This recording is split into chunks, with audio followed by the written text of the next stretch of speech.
Dear John, I remember when we first met in Woolton at the Village Fete. It was a beautiful summer day. And I walked in there and I saw you on the stage and you were singing Come Go With Me by the Del Vikings.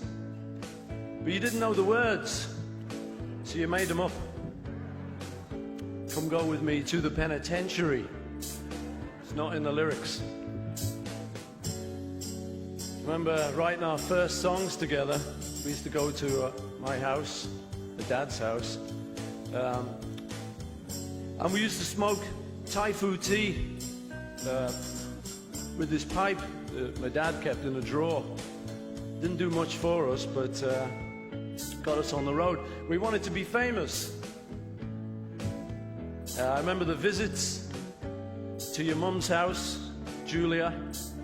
It was a very handsome woman, very beautiful woman. She had long red hair and she played a ukulele. I'd never seen a woman who could do that. I remember having to tell you the guitar chords because he used to play the ukulele chords. And then on your 21st birthday, you got £100 off one of your rich relatives up in Edinburgh. Yeah.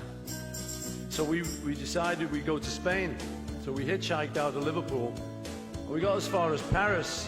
We decided to stop there for a week and eventually got our hair cut by a fella called Jürgen, and that ended up being the Beatle haircut.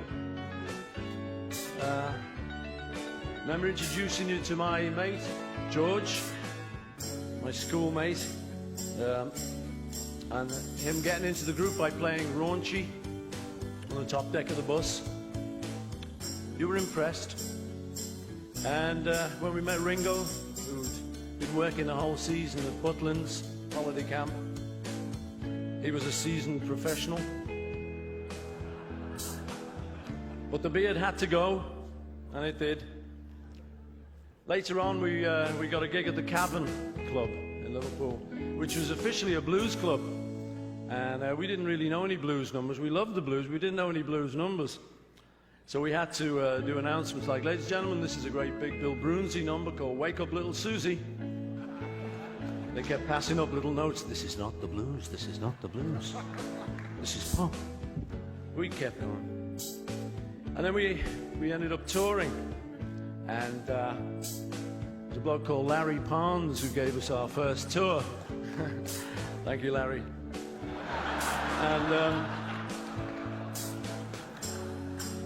remember, we all changed our names for that tour, and I changed mine to Paul Ramon.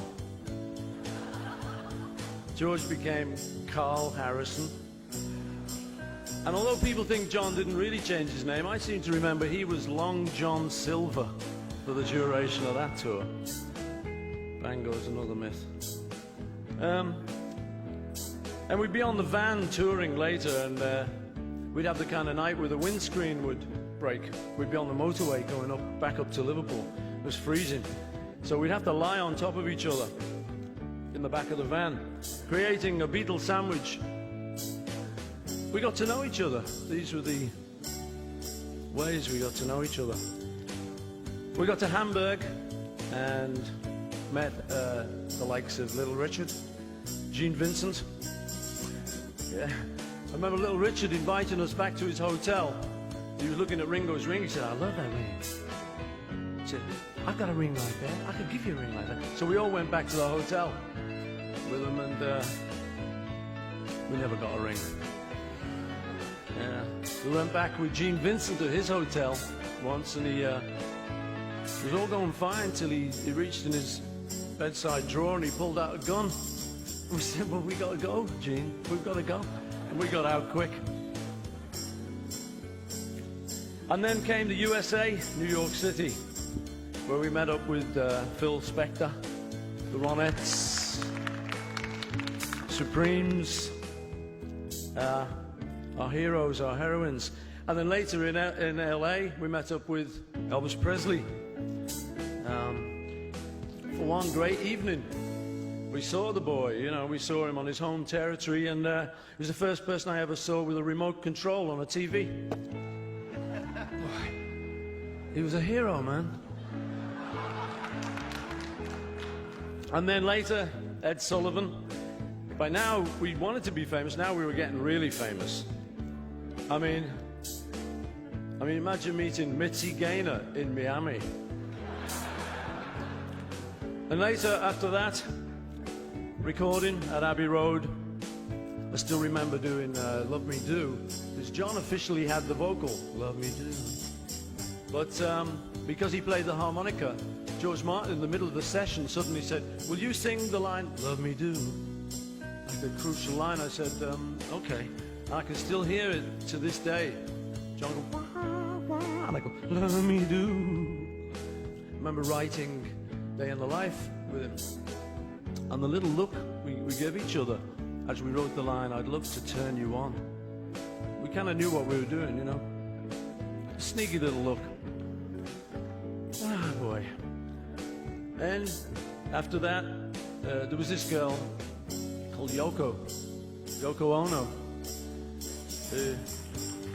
who showed up at my house one day, and it was John Cage's birthday. And she said she wanted to get hold of a manuscript to give to John Cage of various composers, and she wanted one from me and John. So I said, well, it's okay with me, but you'll have to go and see John. She did.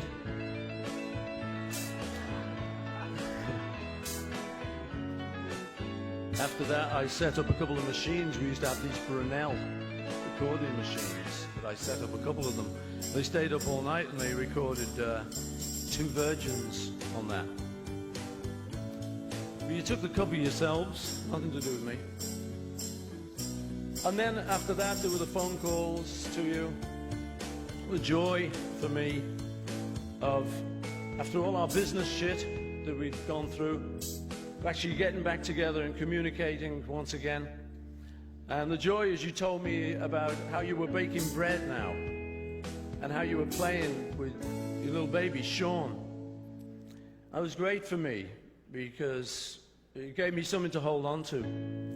So now, years on, here we are. All these people, here we are assembled to thank you for everything that you mean to all of us.